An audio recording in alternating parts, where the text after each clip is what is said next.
আজকে তৈরি করব তেলাপিয়া মাছের আলু বেগুনের ঝোল। প্রথমে মাছগুলো কেটে নুন হলুদ মাখিয়ে রেখেছি, তারপরে আলু বেগুন কেটে ধুয়ে রেখেছি।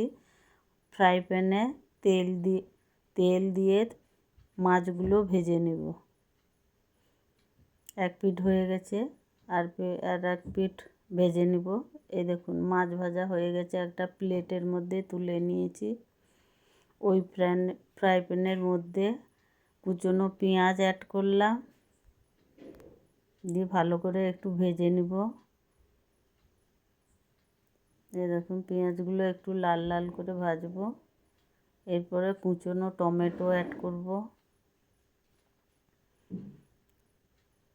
কুচনো টমেটো অ্যাড করে ভালো করে একটু মিশিয়ে নিব। এরপরে পেঁয়াজ বাটা, আদা বাটা, রসুন বাটা একসঙ্গে ভালো করে মিশিয়ে নেব। এরপরে লঙ্কার গুঁড়ো, হলুদের গুঁড়ো, জিরের গুঁড়ো, ধনে গুঁড়ো, লবণ অ্যাড করে দিলাম, দিয়ে ভালো করে কষিয়ে নেব। অল্প জল দিয়ে দিব। এবার আলু দিয়ে দিব, যেহেতু আমি আলুটা আগে তেলে ভাজিনি, আগে থেকে দিয়ে দিব, সেদ্ধ হয়ে যাবে তাড়াতাড়ি। এই দেখুন, এরপরে বেগুনগুলো দিয়ে ঢাকনা দিয়ে দেব। ইউটিউব চ্যানেল থেকে দেখলে সাবস্ক্রাইব করে দিবেন, ফেসবুক পেজ থেকে দেখলে ফলো করে পাশে থাকবেন। এবার ঢাকনা দেওয়া হয়ে গেছে, আবার উল্টে পাল্টে এরকম কষিয়ে নিব।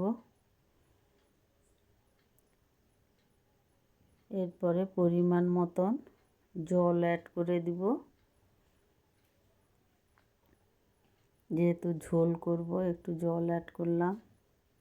এবার ভেজে রাখা মাছগুলো দিয়ে ঢাকনা দিয়ে দিব।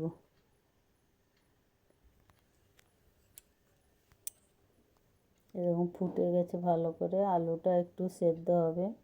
মাছটাকে দিয়ে উল্টে পাল্টে নেব, আবার ঢাকনা দিয়ে দেব। তো আমাদের ঝোল রেডি হয়ে গেছে, আলু সেদ্ধ হয়ে গেছে।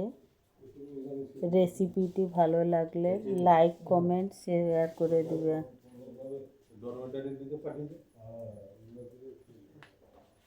এই দেখুন আমাদের রেসিপি সম্পূর্ণ তৈরি হয়ে গেছে।